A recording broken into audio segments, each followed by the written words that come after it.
Isaac, we are live. Welcome to an in-person Stickscast. Yeah. Is this the first one we've ever done? First one ever. And Oh, look at that. But kind of a weird sound. We're right next, and then we're just gonna stare into the camera Right. as we're talking. Yeah. So we'll see how this goes. But yeah, big hype. Worst case, we can do a retake. Yeah. No, this will be it. This will be it. This is it? Okay. All right. Well, and now we can Are do you? it That's what we said last time, though. So over what? last retake we took.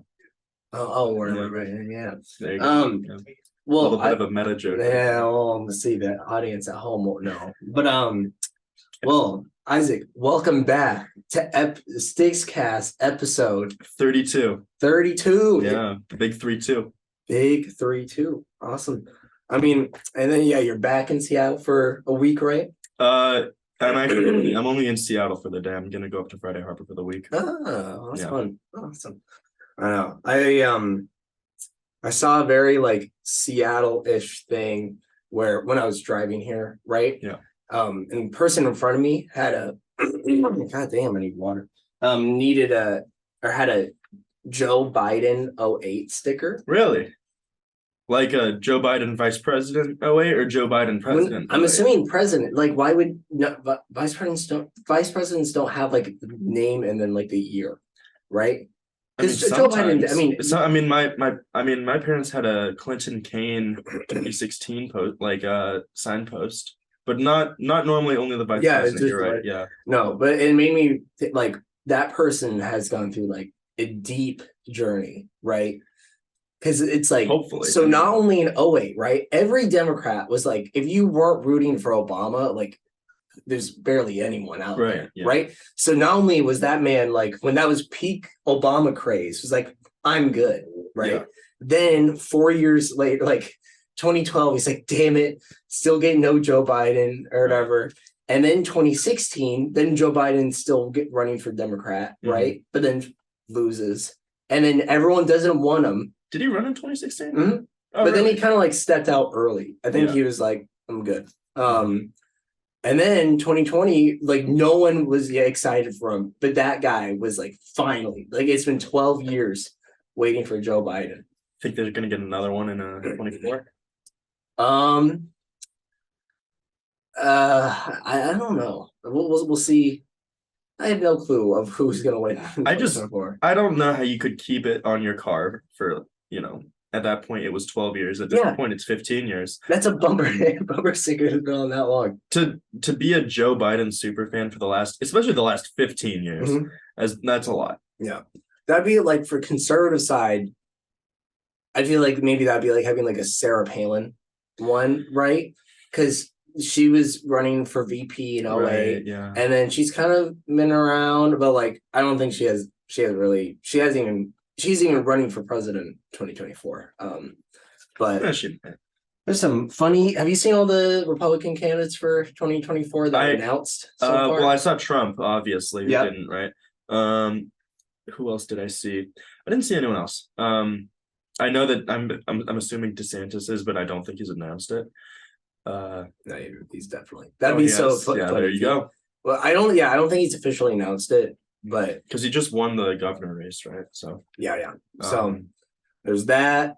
There's Nikki Haley. Oh no, really? Yeah, there's her. There's that black dude. Forget his name.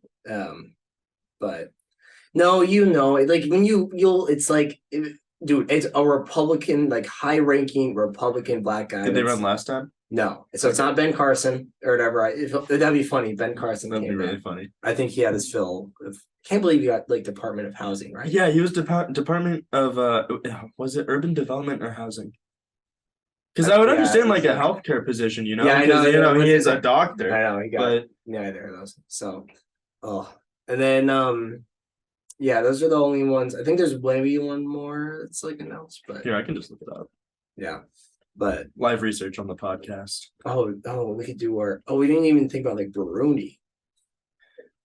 Shit. This is gonna be a long podcast. Oh yeah. I just noticed too in the video, it's like perfectly symmetrical of like the Daft Punk then in between us as well. Mm-hmm. And no, that's what I was talking about before. He's lower too, or whatever right now. Mm-hmm. Oh, that's perfect. Here's a list of Republican 2024. And the camera light. So there's all right. So DeSantis has not officially announced. So right now it's Donald Trump, Nikki Haley, and Vivek Ramaswamy. I don't know. Okay, that was the guy. Yeah. I don't like him already, but wait, scroll down. And then we got weighing their options. We got there. That was Tim Scott. Ron DeSantis, Mike Pence. Mike Pence and Donald Trump would be funny if they were both running for president this time around. There's no way. Mike Pence literally is the figurehead of Republicans with the election being rigged and stuff. Right. They hate him. There's no way. Liz Cheney, that'd be funny as shit. She won't win though. No. I think they like her less than Pence. I hope she runs and then she just gets dunked on. Glenn Youngkin would be really funny. Can't lie. Who? Glenn? He's the I want to say governor of Virginia. I just know him because I go to school next to him. Yeah. But he was the guy who won the really big surprise because it was the Democrats didn't win. It's a red wave. And then the opposite happened a month later. So damn. Yeah. A lot of big slate. Are we gonna cover the election? Yeah. We'll cover the Burundi election. That's what not when's that happening? Good point. If there even is one. More live research. Hey. There's 27 political parties. They gotta have an election. This is it. They had one in 2020. Shit. And 71%. Well, I don't know. I mean, I'm not sure when. More human rights stuff. We covered this last time. Yeah. There's more human rights stuff in Burundi. That's the main thing. They also 2 days ago charged 24 people with homosexual practices and an anti-gay crackdown. Ever since I said that, wow, Burundi's been on the upward trend. It's been all bad. They've been doing some bad shit. Yeah. It's the jailing reporters, journalists, and then the anti-gay crackdown. So.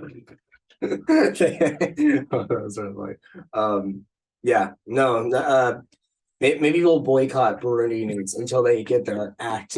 You know what? Hey, this. We have to take a stand in those. So I think we should. Well, and I was thinking about it, right? Maybe we should is our podcast only going to be Burundi? Is it time that we go back to the random country generator and switch countries up for the next couple months? That's a good question. If we do that, is it because of the current events, or is it because of it's just the time, a certain amount of time has passed? Because if we just want to keep cycling every few months, it might be a good idea to keep cycling. So then maybe we're learning more. But at the same time, until we get the U.S. Oh, it'll happen eventually. Statistically speaking, it will happen eventually. Yeah, we should do that. But you have that book too. Sorry. Which book? What if? Oh yeah, I got that for my birthday a couple years ago. Oh, nice. So, wait, no. Yeah, I'd be down. That's something to stay tuned for. Yeah, I was have you seen my stuff See, you got the. I haven't seen the Cowboy Bebop or the Berserk one. Yep. And so you got the Steelbook of Porco Rosso. Oh, fuck. And then Copy Madden 23. And then Redland. So got a whole range of stuff here. And then you see the 3DS back there. But very cool, very cool. And Donkey Kong, of course. Yeah. So it's awesome. Yeah. But last thing. Gotta talk about the big since we've been talking about NFL, right? The Panthers Bears trade. Yeah. Who do you think is winning that trade? Normally I would say Bears, just because I think that trading down, especially from the number one pick, is always Oh wait, I'll say what the trade is too. Okay. So I'm not gonna I think I remember it. So the Panthers get just the first overall pick this year, right? Yep. And that's it. They don't get anything else. I think so, yeah. And then in exchange, the Bears then get they go down to the 9th overall pick, and then they get what was the other stuff? They get their second round this year. So it's picked 61 also. Mm-hmm. And then they get next year's first round as well. And then the year after second round. It's 2025 and DJ Moore. Yep, 4 draft picks and DJ Moore for to move down 8 spots in the draft. Yeah.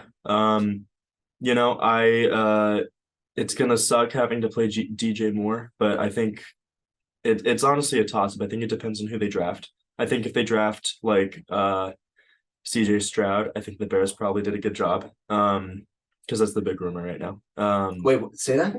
CJ Stroud. Yeah, what about CJ? He's rumored to be Frank Reich's guy. Oh, because he's like the taller one or whatever. That's what they said. Frank Reich loves like the tall quarterback. I don't. He's an Ohio State quarterback, so it doesn't really matter. But so I mean, it just depends. I think that like, getting DJ Moore is really good, but also, he has like a $30 million contract.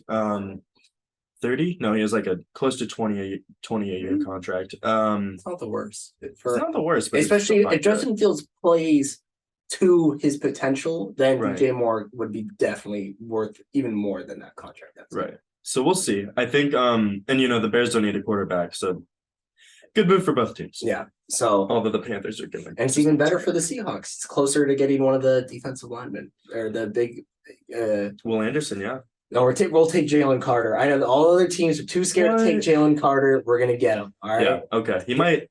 We'll pay for his bail. Or you might be able to get him around 2. So I don't know. He's not falling down to round 2, dude. All he did was like sort of not say the full truth to the police. Like, come on.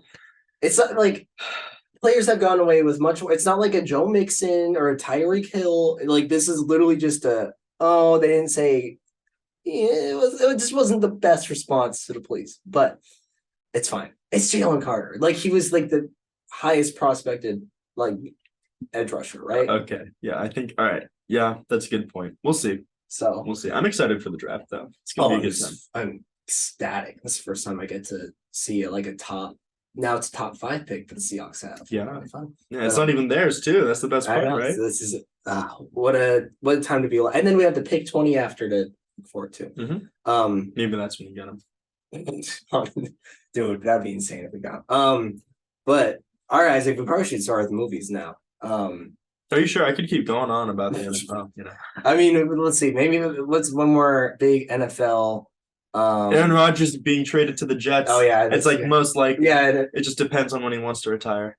So that's exciting. That'd be really funny if he just wants to retire, because like he visited the facility now. So like I'm surprised they haven't done the trade yet. Well, it's just they really want. I think what's happening is the Jets really want to know like how long are you gonna play for us? Because if he's only gonna play for a year, they're not gonna want to give up a lot. They still got Zach Wilson, and they're not gonna trade him. So my thought is that they probably want him to sit for a year or two now, which is funny. But so if Rodgers isn't willing to play like up to 2 years, they're probably gonna just not do it. Yeah. Even 2 years? Or they'll just like trade like less for him, I think it just depends on because the Packers and the Jets already agreed to a trade. Yeah. It's all up to Rodgers. So I don't know. It seems weird because it's like the trade has been agreed upon, right? Like it is, and then now it's just dependent on Rodgers. And I feel like since it's been so like a couple days now, I feel like because honestly, probably they've confirmed the trade like even earlier on because they've been having trade talks since like January. Right. So I'm just surprised it hasn't happened. But probably that big contract thing happening with Rodgers and like how long he would play for them is really the biggest thing. Mm-hmm. I don't think he has a no trade clause. Technically, the Packers could just trade him, but I don't think he doesn't have a no trade clause. That's why I thought it was. No, it's being held up because they agreed to trade in principle, but they haven't actually like submitted a trade. Yeah, it's like when what it is. But I'm surprised. I thought Rodgers had the no trade clause, so it's like okay. I don't think so. I mean, maybe, but I don't think so. I think he just gave him a lot of money. Because that'd be kind of ridiculous if he got the. Well, I don't know. Because I said the same thing to Leah, and then she's like, "What?" I was like, "I mean, he 2-time MVP, like just 2 seasons ago, 3." Well, I mean, I think he's a 4-time MVP now. Well, like he got back-to-back MVPs, like literally. Oh, you mean okay? Like, he was like when that contract extension happened, right? Like it was pretty much like that was right after the cusp of like 2 MVP seasons, and then he's just like he's Aaron Rodgers. So it's Aaron Rodgers. Come on, it's Rodgers. Yeah. So. But I don't know. Pat McAfee show is going to be fun. Mm-hmm. That'll be interesting. Oh, so I'll be good stuff. Oh, I also want to know, what are your thoughts on Florio? I want to. On who? The Pro Football Talk guy. Any hot takes on Florio? Yeah. I don't know who that is. He's the pro football talk guy. Pro Football Talk? Or pro football. Hold on. Is it Mike Florio? Like he's pretty big in this guy in the NFL media. Like he's basically a beat writer. He like none of his reporting is accurate for the most part. It's really funny. Okay, all right. See, that's why I was asking. Yeah, no, it's I forget which team it is, but there's one team that like they leak stuff to him and they just lie. It's really fun. Okay, and the other one was Rich Eisen. What? Oh, I like Rich. Okay, everyone loves Rich. Hey, who doesn't? You know. Okay, all right. Well, that's us. Run, Rich, Run. You know, he does the whole like nonprofit philanthropy thing. He's a big proponent of that. Also, yeah, he's a cool guy. Okay, that's good to hear. Yeah, of course. His stuff shows up on my feed now like all the time because like Pete Carroll was on it. Oh, really? Just now, so big fun. Okay, movie time because we have 10 movies to talk about. We do. I wonder what type of order we should go. Maybe we should go with like what has the most nominations to the least or the least to the most. You know what I mean? So like in terms of Best Picture nominees, right? Give me a second. We could start with the movies that like have the least amount of nominations outside of Best Picture. Oh, I see what you mean. Okay, yeah. So, so sad I have this basically memorized. Okay. Oh, I think. Give me 1 second. So if I go here. Okay, holy shit. Some of these movies have so many nominations. All right. Yeah, we will start with Triangle of Sadness. Read the description. Directed by Ruben Östlund. Models Carl and Yaya are invited for a luxury cruise with a rogues gallery of super rich passengers. At first, all appears Instagrammable. Oh, I hate that word. But the cruise ends catastrophically, and the group finds themselves marooned on a desert island. This movie was nominated, obviously, Best Picture, Best Director, and Best Original Screenplay. Some pretty big nominations. Isaac, what did you think of Triangle of Sadness? You know, I really liked it. I think I gave it like a 3.5, which isn't like a really like rating, you know? Like it honestly, it just like felt really drawn on for me. I didn't feel like the movie actually started until probably like an hour and 10 minutes in. But you know, I thought it was shot really well. I really liked its portrayal of like the whole modeling industry, right? Yeah. And the people in it specifically.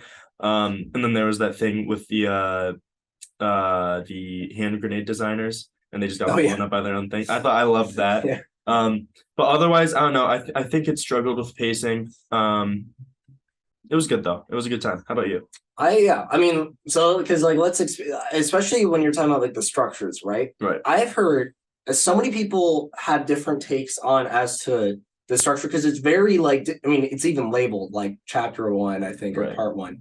A lot of these movies, by the way, I saw like a couple months ago, and then some of these you just like caught up on like past in the last. So it'd be kind of interesting because I think a big thing about Oscar films is sometimes like they're made as Oscar bait and then they just don't age well like months later. Recency bias. So maybe that kind of will differentiate those from the others. We'll find out. But for Triangle of Sadness, there's 3 distinct structures. There's like kind of like that prologue between the main 2 Instagram couple, and there's like that discussion about the like dating thing, right? And then you have the cruise, which is a big chunk, and then you have when they get deserted on the island, and that's the final one. And a lot of people either like you like the island. It sounds like you kind of prefer the island part more than the cruise. Is that what you're saying? Actually, I didn't. So you like the cruise part more? I thought the cruise part was the best part of the movie, but that being said, it didn't really feel like I was actually like watching a movie until the island part. It's hard to explain. I liked it more, but it's just Yeah, because I've heard a lot of people, they either like, the island part's way better, or like the cruise part. Like it doesn't seem like this movie was able to capture an audience for the entire film. And it's also like, especially for a comedy, I'm pretty sure it's 147 minutes. Like that's insanely long. It's 2.5 hour film for a comedy. So, but and I mean, I mainly liked it a lot. I think there were some really good bits in there. I thought the opening was really funny, interesting. And I think the cruise is probably the best part of it, and just in terms of the payout, like the build up, and then like the puking scene, like all the build up towards that was really funny. And then the island part, I still thought was kind of funny. It ended fine, and it was kind of a cool like. I still think the island part is necessary for the ultimate deconstruction of all that like class stuff that was built up. But I don't know, in terms of weaknesses, it's probably too long. That's the main thing, because I hadn't seen this since December. So no, you're right. If I had to remember the one thing that stands out to me, but yeah, I don't know. And what did you how did you feel? Was it like, because there's a lot of commentary right in that movie? What was your what like commentary do you think stood out to you the most? Well, obviously there's just like there's the breakdown of social constructs in the third act. And then I would say that's probably the main one that stuck in my mind. Obviously, I think generally speaking, the structure that they portrayed, and from what I've read, it's actually a pretty accurate portrayal of the the modeling industry, about how it's like really exploitive, and it's really not sustainable in any way. I thought that was really interesting to learn more about. So I'd say between those two, that probably made it up for me.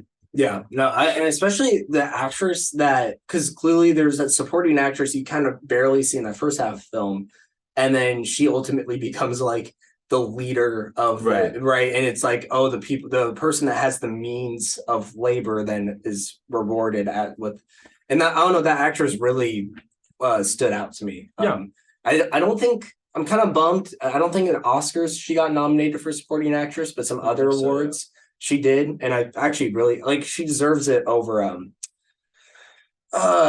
Jamie Lee Curtis. Like, I love Jamie Lee Curtis in Everything Everywhere, but like that's such a she's barely in the movie. It's just a Jamie Lee Curtis name drop, Yeah. So, Jamie, not Janie. Wait, is it Jamie or Janie? It's Jamie Lee Curtis. Okay, I don't know why I said Janie. Oh, or did I? I think you said Jamie. Dude, they sound the same. They literally sound exactly the same. I don't even know which one.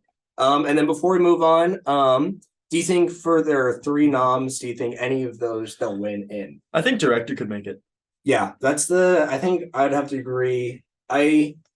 For director, if I remember off the top of my memory, I think it's most likely going to be the Daniels. Probably. But I think I put down, I don't know. But yeah, I mean, if this won for directing, I would be totally happy. It's a really well-directed film regardless. So cool. And then what score did you give it? A 3.5? I think I give it a 3.5. It might have been a 4, but I'm moderately confident it was a 3.5. I can check. I gave it a 3.5. Okay, yeah, I think I gave it a 4. But I think it's one of the first times I've given a movie higher than you have on Stickscast. Like, I feel like I'm always one that gives a lower rating. Really? Is that just me? Maybe. Maybe. I mean, I don't know. We'll do like we'll use R and do an analysis later. Use R for Stickscast. All right. So the next Best Picture nom is Avatar: The Way of Water. Right. I'm not even in a fucking description for this. It's Avatar. It's Avatar. It made so much money. I don't need to describe it. I will say, so it got nominated for everything, probably Best Picture.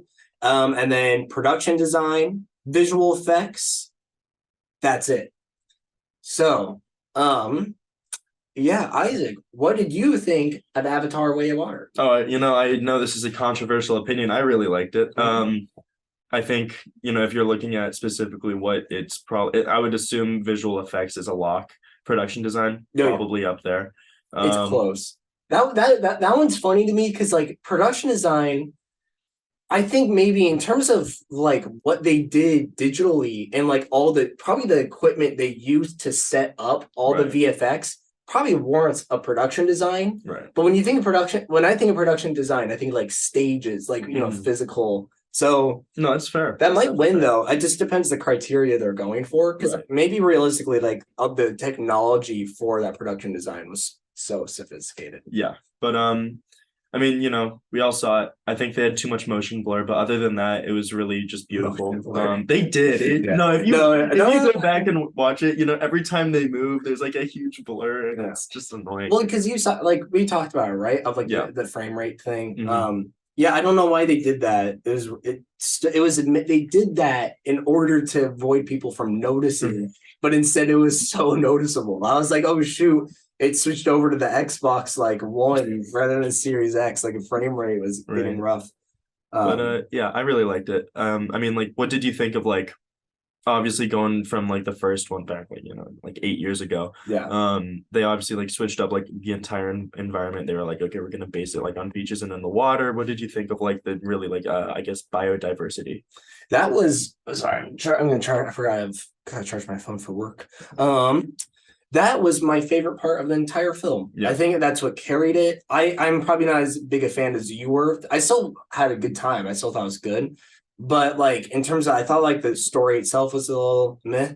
But in terms of the biodiversity, like it seems like all that 10 years worth of development, at least like 5 years of it was literally just made for like a couple like scholars just to make the biodiversity. Yeah. Because I'm not like, even in a movie so long, I don't care really about the characters, but I still kind of want to rewatch it just to see like the stills and details of all the wildlife. Right.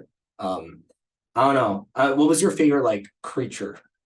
Oh, whales. Dude, yeah. alien whales go hard. Like, oh my god, actually, they're so fun. Shit, they do. There's so much, because whales are already so like majestic. I know, right? As it is, and then they're in space. Yeah.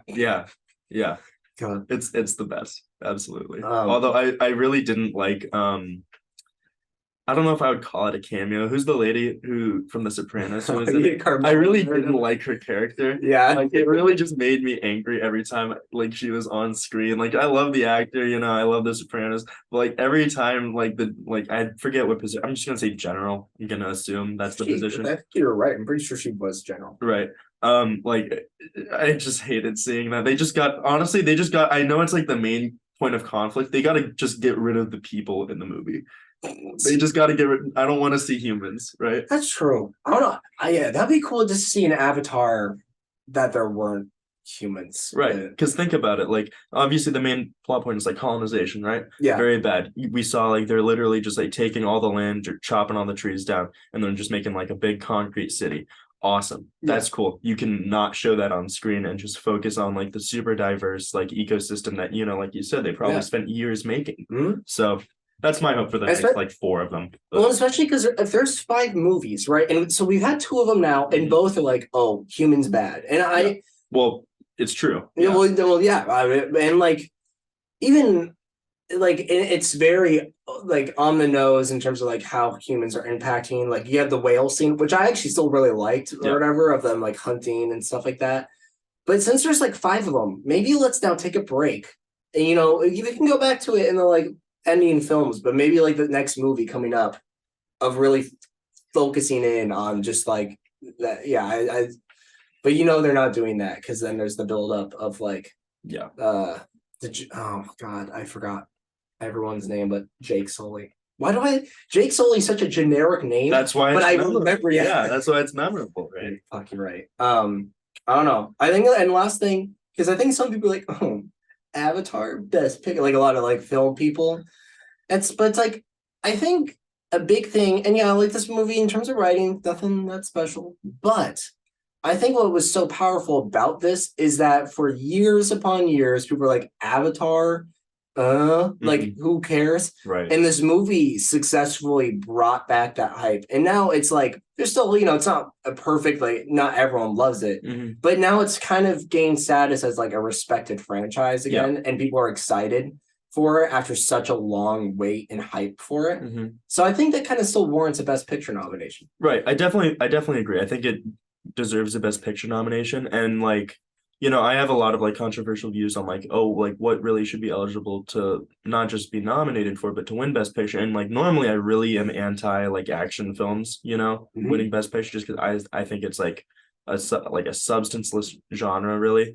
But it's like not really, it's more like action adventure, and like I just think that in terms of things like the way they built the world, and it's not primarily an action film, right? Yeah. And so I think that's just like a really cool way that they kind of like spread out, and they used a bunch of different subgenres to really contribute to the entire project.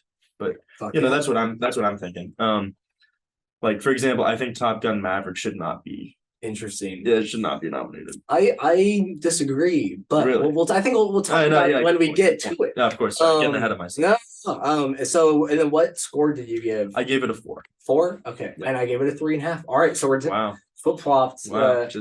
We're averaged out to agreeing though. So Yeah. We'll see. Yeah. I'm interested at how when we move up the ladder, how that changes. Mm-hmm. But all right, cool. And then I think we both agree it's gonna win best VFX. Like, yeah, it will. Hard lock. It's a hard lock, yeah. And then production design, I don't think so, but it can always happen. Like they built those tarmacs with all like this fucking technology. Yeah. Mm-hmm. It'd be kind of cool. Cool. Cool. All right. So our next no, Black Panther did not get. Hey, speaking of which, that. All right. Got Top Gun Maverick. Right. It's nominated for a few. And once again, I'm not gonna fucking read the plot synopsis because it was the highest. Yeah, these are these are the most popular movies of the year. And this got nominated for Best Picture. I'm not gonna say that anymore. It's obvious. And then adapted screenplay, film editing, sound, original song, and that's it. Sorry, I saw really? That's it. They didn't get cinematography. No, actually, I'm sure that's incredibly surprising. Yeah, actually, they didn't get it. That is real. Okay, well, I thought they got that for sure. Yeah, shit. The more you know, right? Well, all right. Okay, I know. Let's first just talk about. So, you and I haven't seen this movie, right, since it came out, like in June. Right. Yeah. So this is gonna be an amazing discussion because, like, this will finally because we never covered it when we were doing Stickscast back then. Right. So I say, what did you think of Top Gun Maverick like 9 months ago? Well, I really liked it. I still do. I think it was a really good movie. I don't think it should have been nominated for Best Picture. For like a few reasons. It's just the action thing, and I have a lot of like personal like issues with a lot of the logistics behind the movie. But at the same time, it was a really fun thing to watch. Obviously it's given the nostalgia kick for like the 80s movie, which I wasn't alive for, but I did see like a few years ago, which is really lucky because I saw it and then they announced the sequel and I was like, oh, cool. But I thought it was really good. Obviously, like cinematography, it's like Top Gun, now it's a franchise. The best aerial cinematography. Are they planning on more movies? Well, I probably. I mean, they set up characters, so I would assume. Oh, like so, Bob or whatever. Yeah, I would assume they'll make like at least one sequel. But like, and it is a franchise because it's 2 movies, right? Yeah. Although I guess that doesn't necessarily dictate that. But I mean, most of my almost all of my issues with the movie were not based about like the movie itself. It's just based off of like stupid like plot reasoning. Like a really good example is well, sorry. So before the movie came out, Instagram put me on like a weird like algorithm where it started showing me a lot of like military plane content. Not military content, just military plane content. Yeah. So I ended up learning, and I'm pretty sure that's because like Top Gun paid them to put that in my algorithm. But because it came out right as the trailer for Top Gun Maverick came out back in 2020. And they did delay the movie for a few years, which is kind of fun. Oh yeah, another movie being delayed to death. Oh yeah, crazy. But so like when looking at it, like I guess my biggest issue honestly is that they used F-18s because that's just not the plane they would use. I remember this. That's not the plane they would use in that circumstance. But it's cool. That's the main issue. Otherwise, it was good. I wish they kind of stuck to like the mold of the original where the whole thing was kind of based off of training. Like it's cool, don't get me wrong, going against what I'm assuming is the Russians, right? Yeah. But like at the same time, I think the kind of charm of Top Gun is it's like it's not like super like hardcore like military all this shit, and it's more so just like beach volleyball, planes, and all that. But it still did a good job. I thought it was really good. Nostalgia kick for sure. Yeah, it's funny. The only reason I like forgot about it is a lot of like June I kind of just blocked on my memory for a multitude of reasons. But yeah, I do remember you're like, why would they be using like F-18? The F-18? No, it's not the right plane, no. Yeah. But yeah. Oh, no. I think I really liked it. It was fun. Some people are like, oh my, like when I went and saw it, I hadn't felt that joy in 6 years, and I farted, I came, I laughed, I cried. And it's like, well, what else are you gonna do, right? Exactly. And there are movies like that. And maybe if you're like a middle-aged white dude, right, in like the last, because there's such a big that is group. a middle-aged white dude thing. That's what they do. But like there is such a big group of people that they only want to watch blockbusters, right? Like they don't really make an effort to watch maybe like more art house or stuff like that, or like I don't know, anime. So then at that point, it's like, yeah, all you have left then is like MCU and kind of shit like blockbusters. Mm-hmm. And it's like, they should maybe expand. But also, you do kind of feel a little bad for them, right? Yeah. Mm-hmm. And so I think that's why there's such a big catharsis of just like, let's fucking go. Because it was just a fun, good blockbuster. Absolutely, yeah. But yeah, no, I mean, it was all around fun. Of the nominations, do you think it will win any of those? Let me check them one more time. Maybe editing. Otherwise, no. Yeah, I think editing, it has a shot. Editing, VFX, no. Original song, no. Because it has to beat out Lift Me Up or Not To. Right. But yeah, I'm not mad about it being nominated for Best Picture. Just because that's fair. I think Best Director kind of handles the like of ultimately the craft of the film, and then Best Picture sort of adds in its social context to it. And for that case, it's like like Top Gun was like one was talked about, and the revive like it was also kind of a big thing emotionally, like for Tom Cruise. It's like one of the last like action stars we have left, so it's like why not? Fair, yeah. Without checking, because. What would you give Top Gun? I think I gave it a 4. I know I gave it a 4 actually. I gave it a 4 too. There you go. Averaged out. So right, let me check actually to make sure. Yeah, or I can just sit here. You gave it 4.5. Fuck. But I mean, the thing is, though, if it I want to redo that one actually because it didn't deserve a 4.5. See, age lower, and I gave it a 4. So yeah, that is pretty much. There you go. We're even there. All right. Damn it, Isaac. Dumbass. Oh, sorry. Quick water break. Holy shit, that is a huge water bottle. You could roll on it. Oh, that's what that is. Okay, yeah. I was like, is that like a grip thing or? Oh, okay. Next movie. Dude, we're only at 4. Well, maybe we'll do 5 and take a quick break, but we'll see. Oh, wait. This looks like it has a less.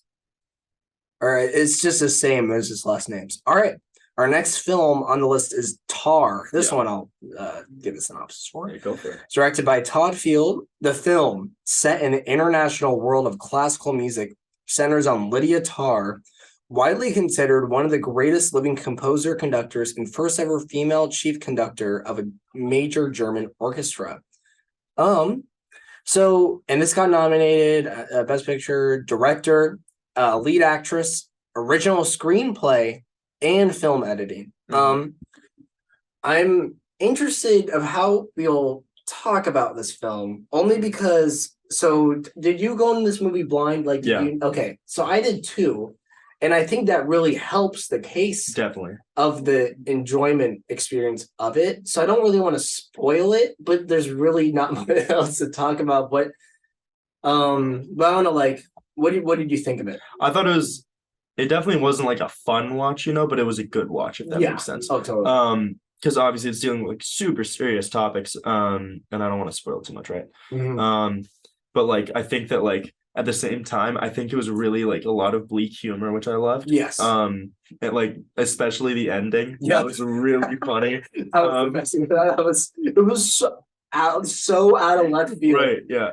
But other than that, I mean, like objectively speaking, it was probably, I would personally say top 2 or top 3 in terms of all things considered out of all the other nominations. Like I think they have a really good shot at Best Director. I think that Best Leading Actress is, I wouldn't call it a lock. I would say it's a good chance. Yeah. And editing, is probably up there also. Just visually speaking, it's a really good and intense film, which I really liked, but it also like maintains like a very like sincere, like kind of just like not calm, but like kind of silence, you know, which is really ironic because it's based off of a composer, right? Yeah. But so yeah, that's really what I thought. I mean, obviously the ending is like probably the best part. I think maybe we'll say like spoilers in a second. Yeah. Just because I feel like we have to. But no, yeah, I totally agree. I think Kate Blanchett makes a lot of this movie. Like it's kind of a character study. Absolutely. And so it's insane how I forget like Kate Blanchett is such an OP actress. Yeah. And she's not really like she is kind of a household name, but yeah, I would say so. For her acting power, like not enough. But I feel like this movie, it like sold. Like this is probably one of her best performances in a lifetime, and it's still really subtle. Like there's not this over the top acting. There is at points, but it's still warranted. She keeps it grounded. Yeah. But yeah, no, like it's amazing. It's not like the rest of the movie. The rest of the movie, like cinematography is really cool, and like the sets with like that German set design alone, like there's a lot going on, but Kate Blanchett it's probably the best acting performance of this year. Probably. When you compare it, like if she was a dude, it would sweep the guys, in my opinion. Fucking amazing. I'm still a little torn Oscar-wise because I want Michelle Yeoh to also win, but Kate Blanchett kind of deserves it a bit more. It's just like that movie is literally hinging on her performance, and Michelle Yeoh still does amazing, but there are a lot of great parts about Everything Everywhere that doesn't take the load off. But all right, so spoilers. If you want, skip to the next one if you care. Yeah. Well, what a. I just think it's really funny because I was thinking because specifically talking about the ending, which is again my favorite part of the film. I think it's just really funny to think about because I never really considered that, I guess, aspect of the industry because in terms of things like Monster Hunter, and then obviously the other example that pops into my mind would be like Final Fantasy, right? So doing those big like orchestra performances, like it seems really cool as a fan, but like in the actual world, that must be like the most embarrassing thing to ever do. No, I listen to those type of performances on YouTube. Exactly. But it's just like, imagine like being like such a serious composer and going through your life and like building up the accolades and then like something happens and now you have to just do Final Fantasy at Comic-Con for the rest of your life. And it's I think that's funny. Yeah, I know. It's such like a niche joke because I feel like a lot of like, especially, Academy, like this was an Academy type film. A lot of people were like, what the fuck? But like kind of us, we kind of get it. But it's just, oh my God, it's so funny. And yeah, I think what also really stood out especially, it's so hard to sell people on this movie. Right. Because, like, the spoiler of her being basically, abusing. Not sexually. Basically, but yeah. Yeah. Like, that's what the movie's about. And I don't, think we've ever seen anything like it tackle this type of issue. Probably not. And it's definitely, like, a response to, Me Too and stuff like that.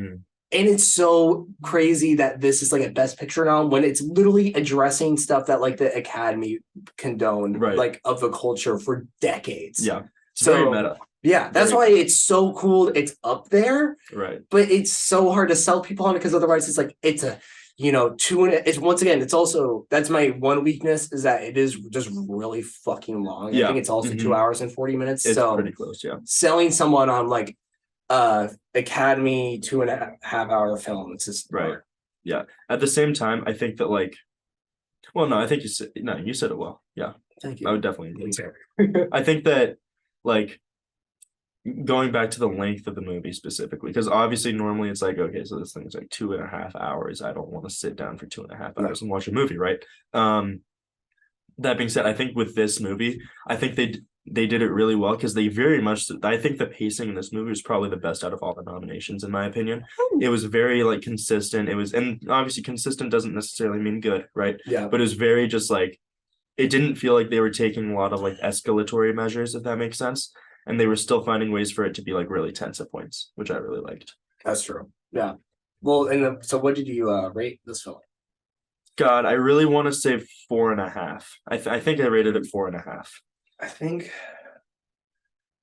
Off the top of my head, I think I rated it a 4. Yep, 4.5.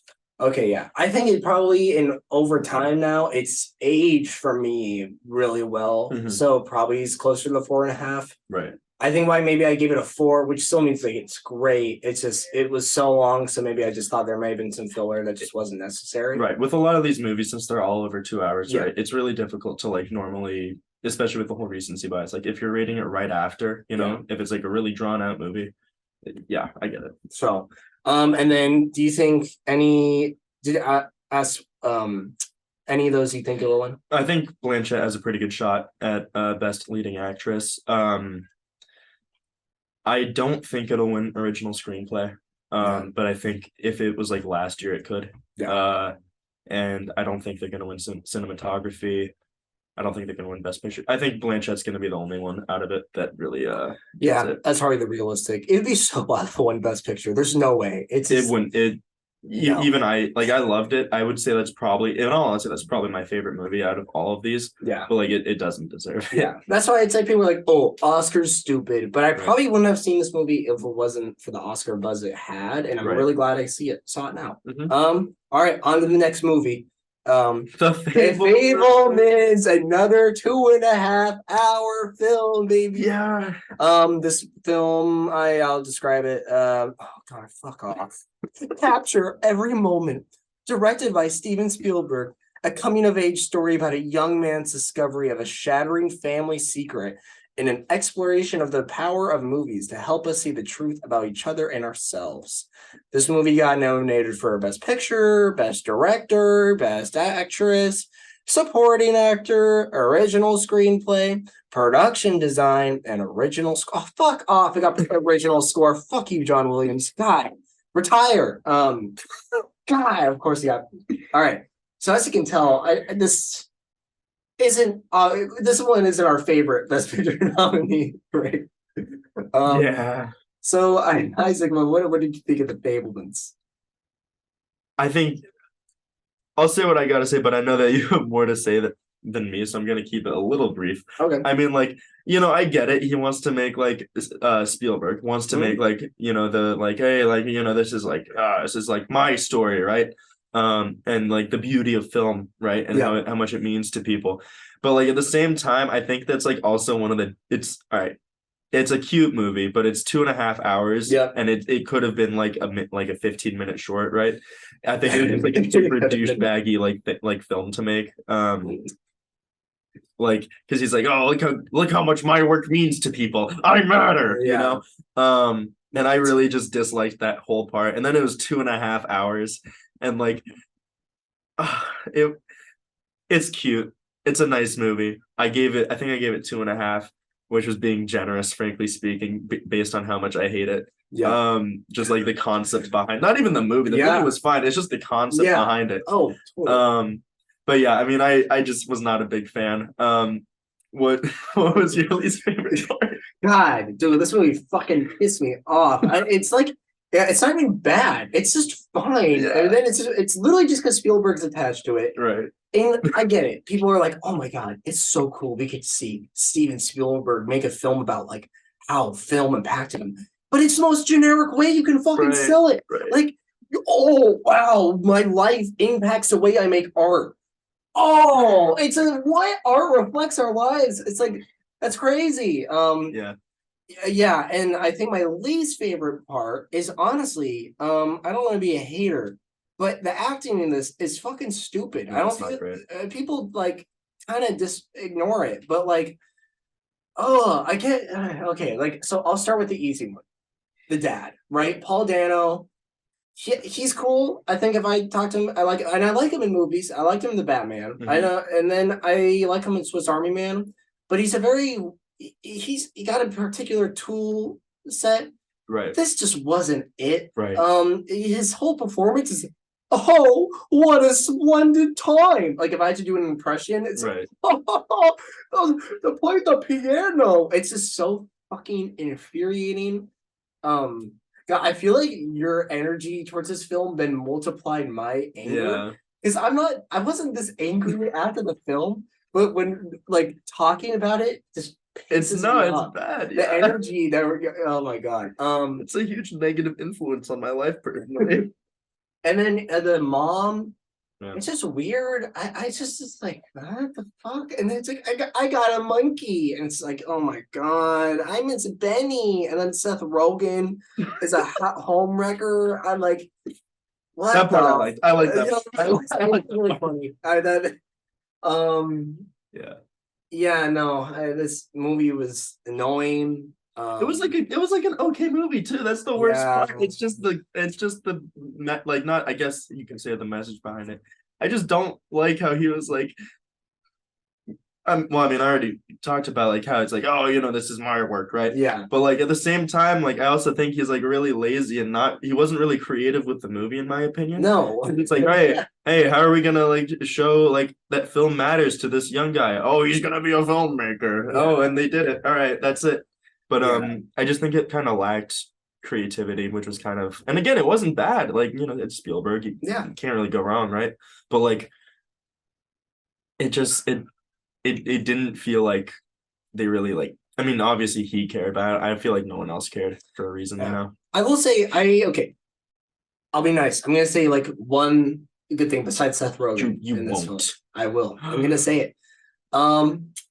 I didn't realize literally until like months ago where, I mean, obviously I think I knew Steven Spielberg was Jewish, right? Yeah. But in terms of like how anti like Spielberg, I'm not gonna but like in terms of like how anti-Semitism, right, kind of shaped some of his films. I mean, like absolutely. With Indiana Jones, right, of it being like this emotional piece of fighting against Nazis and stuff. I was like, that's actually really interesting. Yeah. And then it's kind of cool to sort of see that a little bit more contextualized in this film with you have like anti-Semitic bullies. Yeah, no, the way he displayed anti-Semitism was really good in my opinion. Okay. It's just the rest of the movie just was like, Yeah, I feel like I should, because we were like dogging on this movie. Yeah.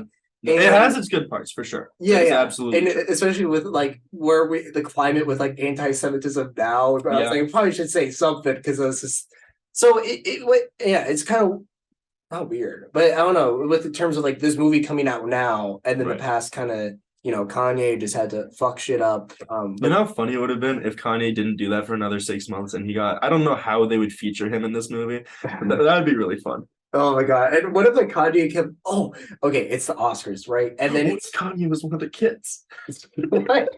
No, but like, all right, it's like. And fucking Everything Everywhere wins Best Picture, and they come up, and then Kanye comes up on stage like, hold up. The Fablemans was the greatest movie of all time. That would be funny. Yeah. And then he's like, Steven Spielberg, you made the greatest movie. Oh god! All right. Well, I think that's a signal of us should probably move on from Fablemans. The moment Kanye is brought up, we just gotta move. Yeah, we gotta go. And then anything in terms of you want this to win? I don't think it's gonna really win anything, if I'm being honest. I think actually maybe production design actually, but other than that, that was my original put, and then I think I switched it to Babylon. I haven't even seen Babylon. But just based off the poster, fair enough.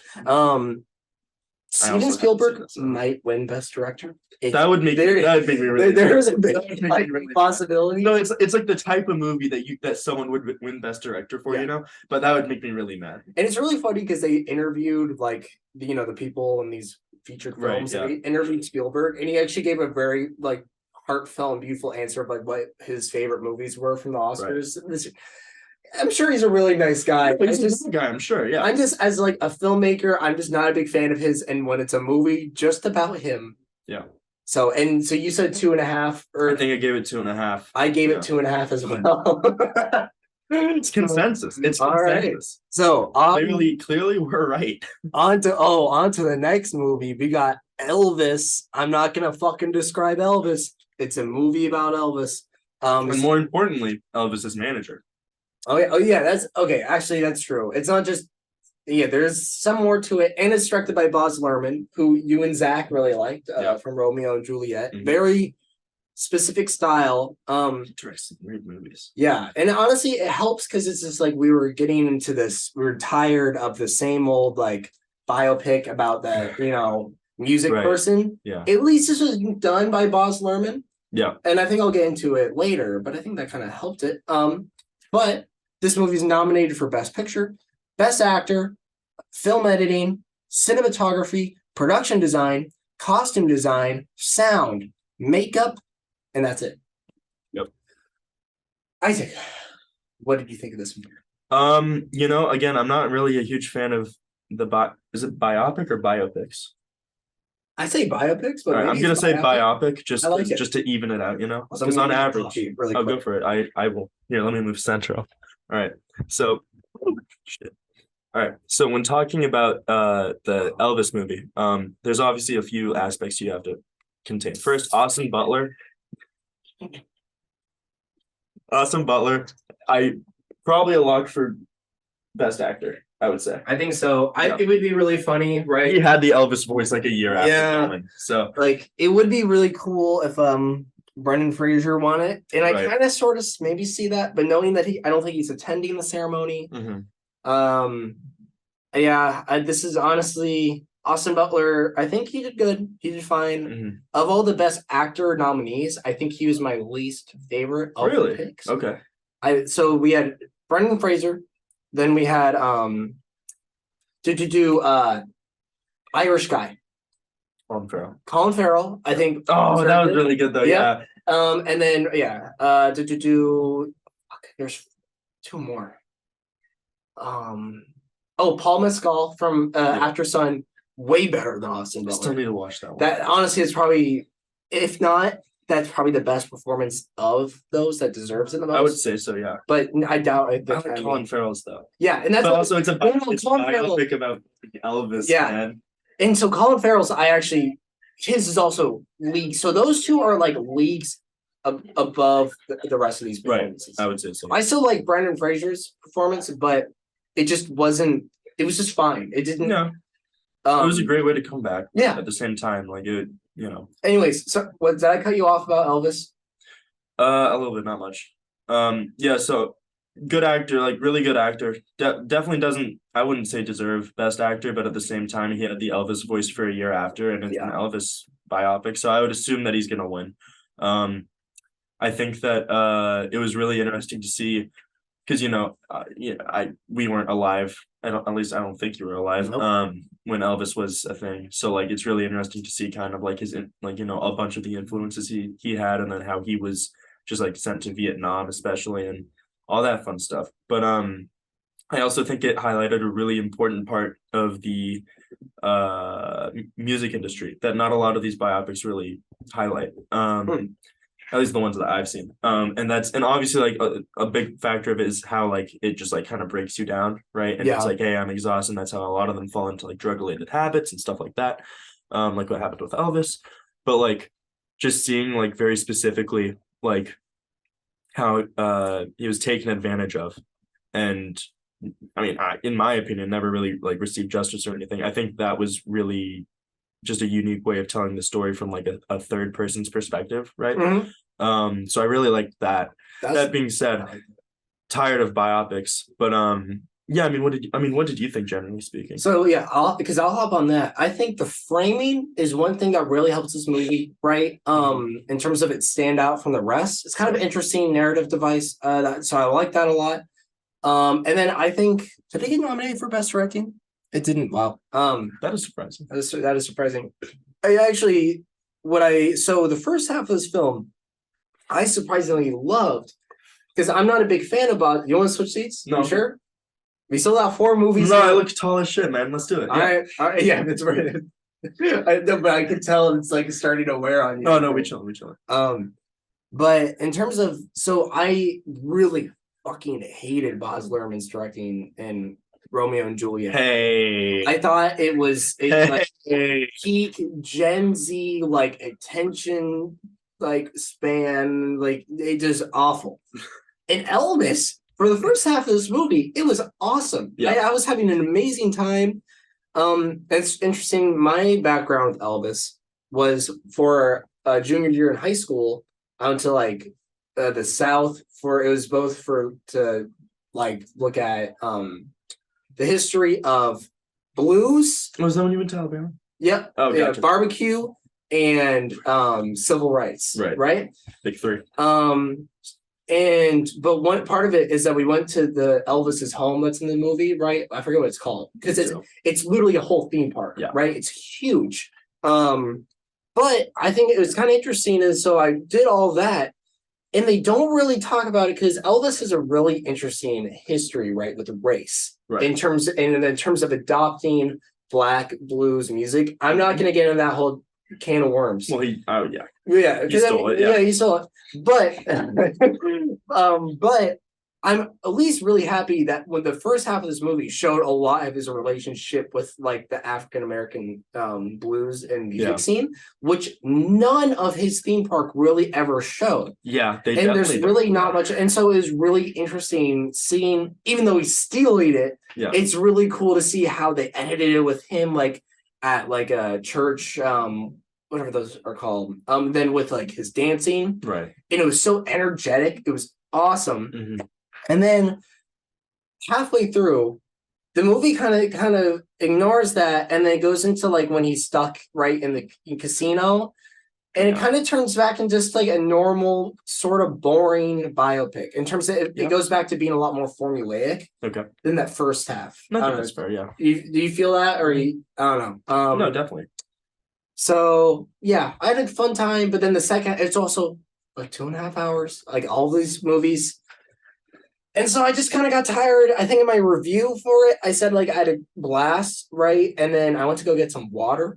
And then I realized I still had like an hour and 20 minutes left. And the whole rest of the movie, I was just waiting for him to die. Yeah. So that was my big takeaway from it. In terms of what I got nominated for, I kind of think it might win film editing only because of Bohemian Rhapsody. That's fair. So when I'm thinking of the Academy, they're like, oh, they edited 20 years of his life, right? Yeah. Like from that mindset. And it is edited pretty fun. So I kind of see it, but no one's really, it's not the favorite. I forget what. Oh, it's like, Everything Everywhere is the favorite. Right. And I think they'll win for makeup and hairstyling. Yeah, that was the big one, was makeup and hairstyling. Costuming, maybe. Well, no, actually, Black Panther's there. Yeah, I wouldn't. No. Imagine if Elvis. So that's a funny thing. Black Panther's also nominated. So imagine Elvis takes away the awards for both of those. Oh wait, that'd be the most Academy thing ever. Because the other nominated thing was Angela Bassett or Bassett. Bassett. I forget. Is I said French? Maybe it's probably Bassett. But I'm pounding this. Wait, is that Baguette I'm thinking of? That's the same thing. Bassett, like that. Wait, Angela. Wait, no, it would be Bassett. Yeah, it's like Baguette, Bassett. We'll say Angela. Yeah, and Bassett is Baguette, right? Anyways, so because she got nominated for Best Supporting Actress, right? Yeah. For a second, for some reason, I was like trying to think of how other ways Elvis could steal from Black Panther. It's like they nominate Tom Hanks for Best Supporting Actress or something like that. Okay. If only. But alas. Yeah. Oh, and Tom Hanks is goofy as fuck in this movie. That was the other thing. It's like I don't know what he's doing. It's crazy. Yeah. But what did you rate Elvis? That's a good question. Actually, I can check. 3. I gave it 3 out of 5. Honestly, it should have been better. I think it should have been a 3.5. Now that I actually go at it, I just didn't like it that much. Dude, I gave it a 3 also. Oh my god, we're almost there. I think we're gonna be so sad these last couple movies. They just deviate. Also, I should say we didn't do this before, but 2 things really quick. Do you think it warrants a Best Picture? And then, would you recommend it? I wouldn't. I would recommend it if you're in the mood to watch a really long biopic. I don't think it deserved a Best Picture nom. I agree with the Best Picture nom. I don't really think so. It's just because also just like culturally wasn't it like got beat by the Minions. Yeah. In terms of like having a cultural relevance, and it's not that well crafted. It's actually really funny you bring that up because you just made me remember over the summer, so was Dimitri? I think Dimitri was there. He was late though. Like, like the Zach, Dimitri, like Elena, the group. Yeah. We all went to see Minions, right? And we went in suits, right? Yeah. And dresses and stuff, like fancy shit. I was there. Oh shit, you were. Yeah, I'm sorry. There's a picture of us. Yeah, I sat next to Danny. Danny, Aaliyah, and I in the back. I don't know why I didn't think you were there for a second. What the hell? But yeah, no, you remember when we were walking in the theater and like those old people walked in, they're like seeing Elvis for prom, and we're like, no, we're actually like juniors in college watching the Minions. Yeah. So, yeah. I know, I agree on the best picture thing. How did I forget you were there? I don't know. That's like my favorite picture too. Fuck. Your favorite picture? Yeah, you know the one of just us in a row. I thought you were talking like Minions, like it was a best picture and it's your favorite. Never mind, my brain broke. I would only recommend it only because it's on HBO Max. It is. And it's like you can put it on the background. It doesn't take a lot of like focusing on. So and then, if you're older, it's like, why not? I'll also say, sorry. No. I'll also say, going back to HBO Max, it's hard to miss on HBO Max if you have HBO Max. They have an entire like row dedicated to Elvis. So it's hard to miss. All right. Well, speaking of hard, all right. Huh? Should I move my car? When did you park? 1. No. Okay, cool. I'll tell you what. If you get ticketed, no, it's cool. No. I'll pay for 3/4. All right. I don't know. How much are parking tickets? I don't. Well, like Danny and Demi have parked here way over the 2 hours. Okay. But that was, to be fair, it's also Saturday. Like I don't think they'll. It's like we'll see. It's the penultimate God's Day, right? Yeah. Because let's see, we got 1, 2, 3 movies left. Yeah, we're good. We got this. All right. Seattle parking enforcement is really a joke. You know, I live in DC. Their parking enforcement best in the country. Are you saying that like they don't ticket you? Or no, they like ticket you like the moment you get it there, because that's how they raise all the funds for all their parks and monuments and shit. You know. Oh yeah. Besides like their high taxes, they just like have a really, really highly funded parking enforcement, and they ticket the shit out of everyone. Damn. Yeah, it's really fun. All right. Well, our next film is The Banshees of Inisherin, directed by Martin McDonagh. This movie, I'll do a plot synopsis. Everything was fine yesterday. 2 lifelong friends find themselves at an impasse when one abruptly ends the relationship, with alarming consequences for both of them. This film got nominated for Best Picture, Best Director, Best Actor, and 2 supporting actor nominations. Right. A supporting actress nomination, an original screenplay nomination, and Best Editing. Isaac, what did you think of The Banshees of Inisherin? I really liked it. You know, you could say there's a lot of different ways to interpret it. Like one of them is it's like the whole thing's like a metaphor for like the Scottish Civil War, right? Even if you don't want to interpret it like in any way and you just want to objectively look at the movie for what it was, I think it's like a really well told story. It's just like really sad, right? There's really nothing happy about the entire, it's all just terrible. But at the same time, it's like that weighed down reality that sets in. That's really like it. I guess it just drives it really well. I really liked it. You know, it's really fun just watching a bunch of Scottish people just like chill for like and drink beer. Like that's the dream life basically, minus the whole like plot. I really liked it though. Okay, cool. I mean,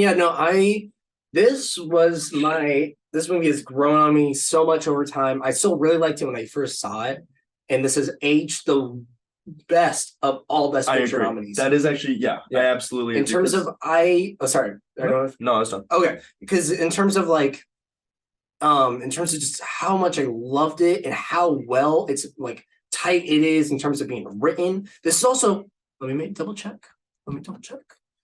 Oh fuck! It's okay. It's under 2 hours. That's the big thing. Isn't that weird? Yeah. Like, that it's so well written. It's still really funny. There are some really clever jokes.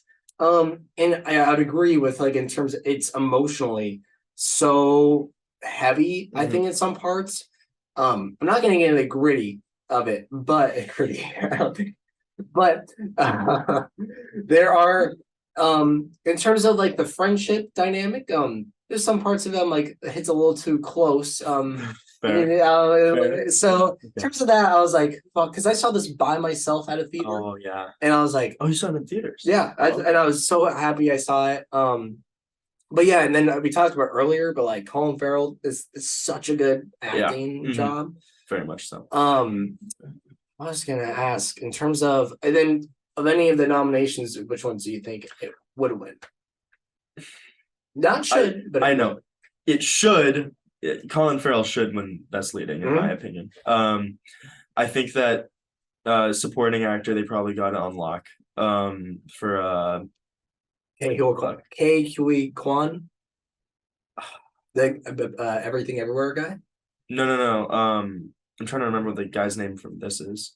Which one? The younger guy? No, the older guy. Brendan Gleeson. Yeah. I controversial. I know, because on the other hand, you think he's gonna win? I think he's got a pretty good shot. That being said, that is like the biggest I think that's my most controversial take of all of the Oscars.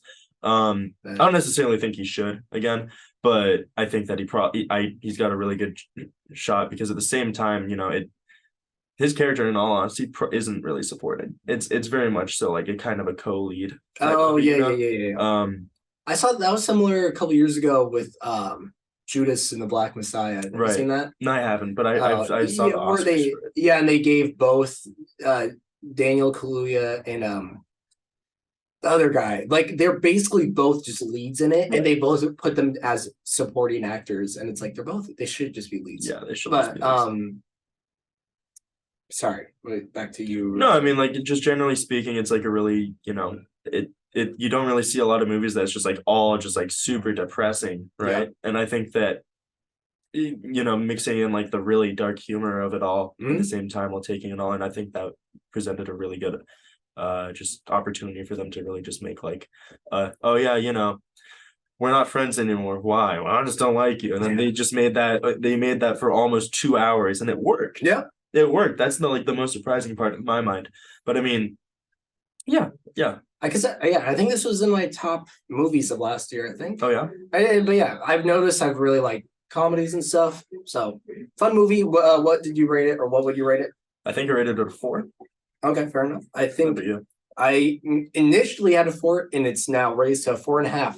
So now I'm up by 1/2 star now. All right. Not unlike a lot of these movies, it got better over time. Yeah. Like the more I kind of digest it, I was like, wow, that's a really good movie. Yeah. And it's so fun to think about, talk about, and it's so easy to recommend to people. I think most people would like it in terms of it's not too heavy. So. But awesome. All right. On to the next. And this one we've already talked about on the Stickscast really early on. Oh yeah. All Quiet on the Western Front. It's directed by Edward Berger. That's funny.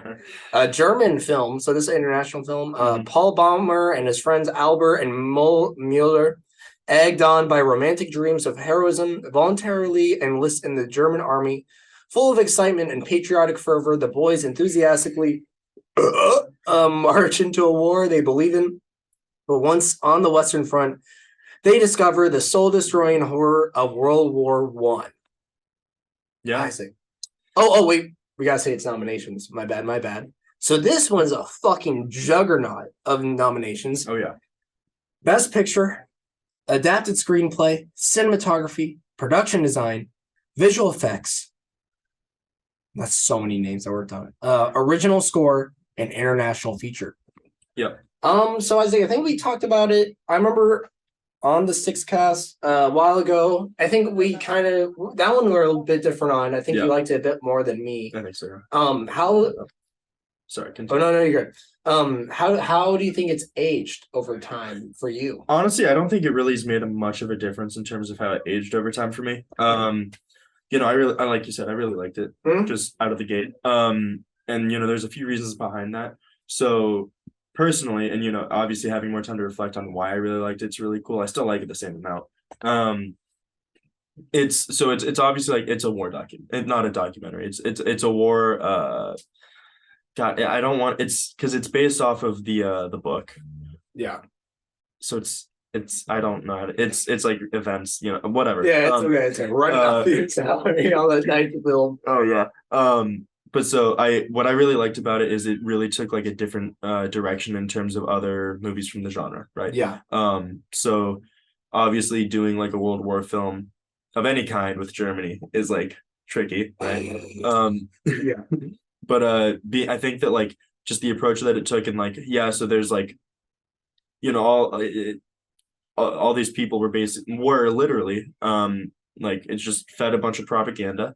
Obviously I have it on both sides, but seeing it from the German side is something I personally haven't, you know, seen. Where it's like, yeah, you know, we'll just go win the war, you know, kill some like, you know, bad people, whatever. And I think just like the way they kind of showed the industrial side of it, I thought was really powerful.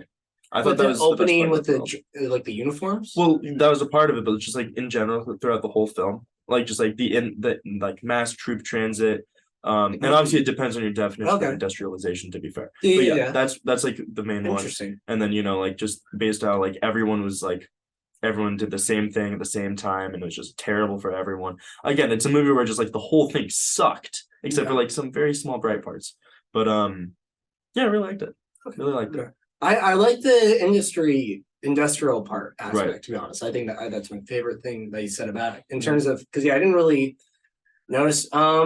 I don't know, this movie, it's mainly stayed the same. I think for me, from what I remember of it, it's just I didn't resonate with the characters all that much. And especially it was so long too. Yeah, it was.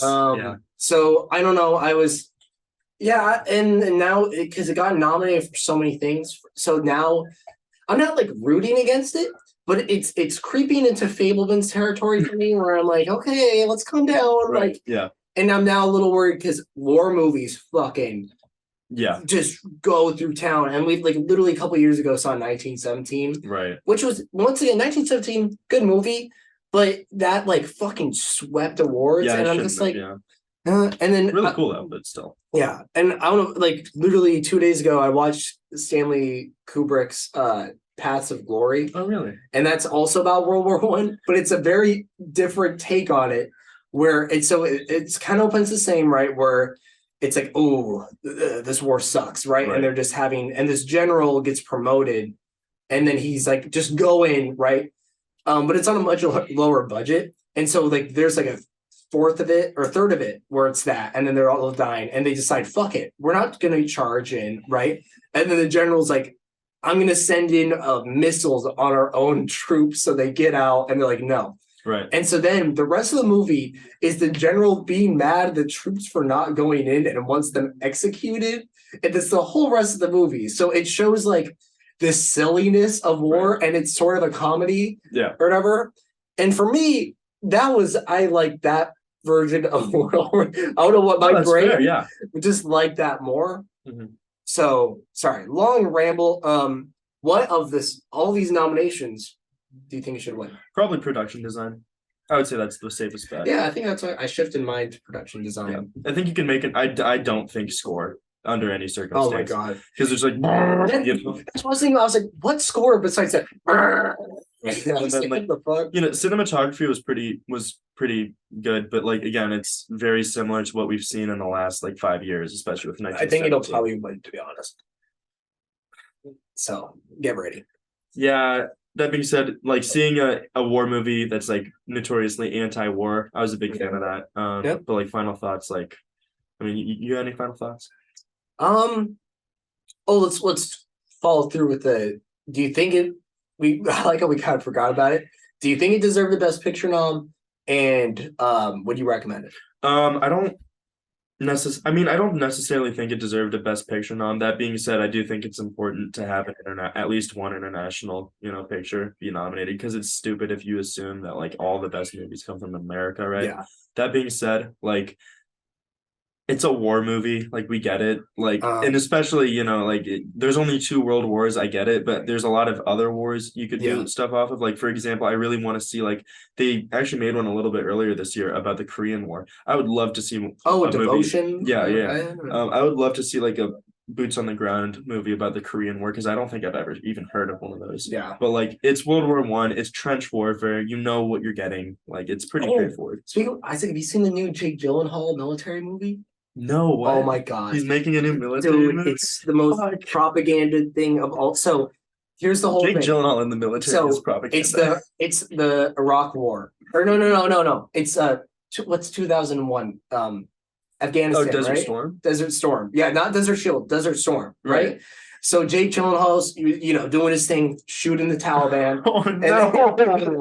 Where did I see the trailer? Oh, when I saw Creed 3, they played a trailer for it. No! And so he's like, doing his thing, killing the Taliban. And then there's a guy that's like a translator, right? That's from there, but he's like, I'm pro-military, right, of U.S. And so then he gets Jake Gyllenhaal out of his situation. Yes, yeah, that's it. Okay, God damn it. And then, so what happens is... Can you sell out? Sorry. No.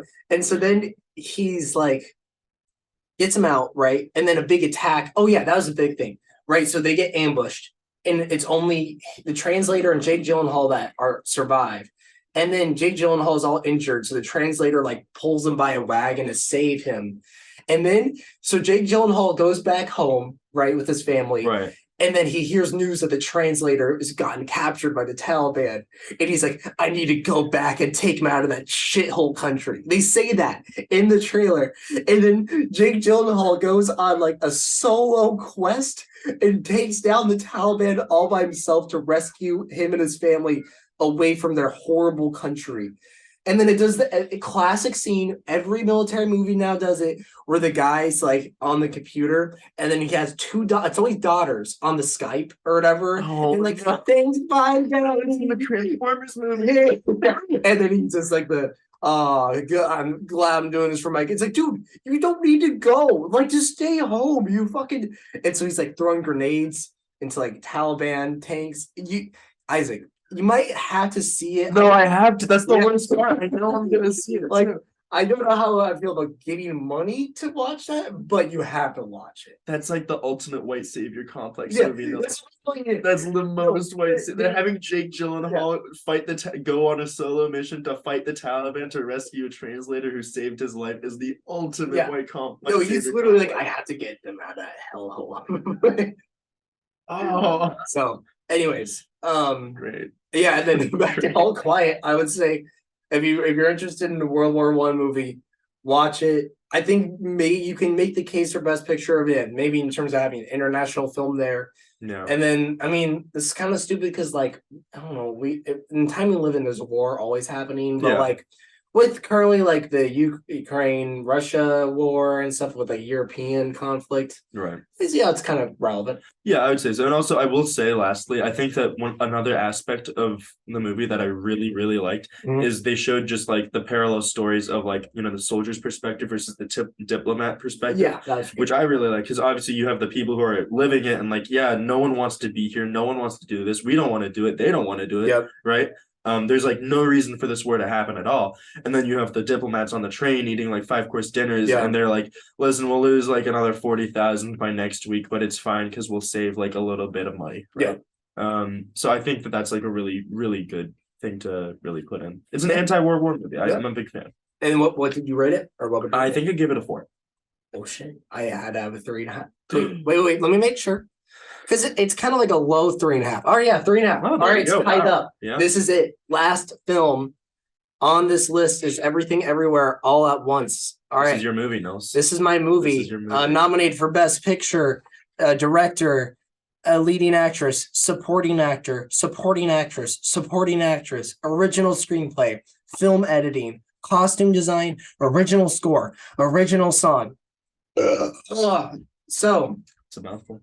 Isaac, you finally got to see this movie. I did finally get to see this movie. What did you think of it? Really good. Yeah? Really good. I was really convinced that you were overhyping it, but you were not. It was... Let's go. I fundamentally believe that it's between this and Tar, but logistically speaking, I think that this should... personally, I would choose Tar. Yeah. That's just because of my personal niche, obviously. Yeah. But this one most likely will and deserves to win Best Picture.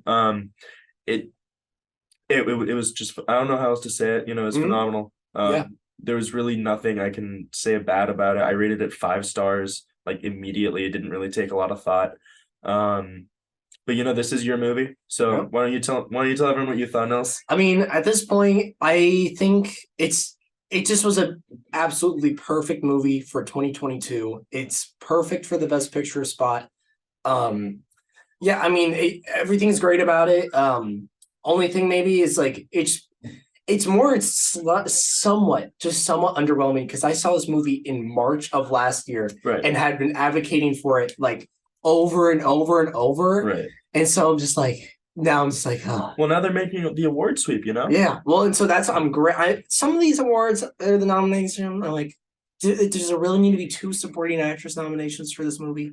I don't think so. Costume design's cool. I don't know what original song, by the way. I literally have no clue what that song was. Yeah. So score was kind of fun. I kind of remember it. And I am personally would be happy with director, actress, best picture, and best supporting actor for sure. Mm-hmm. But yeah, I'd say I'm mainly just happy if this wins best picture. It solidifies it on the map, and so many people will just watch it. Mm-hmm. I know it's not, even though even the haters still like this movie. Yeah, it's not for everyone in terms of like loving it, but it's still just such a fun movie.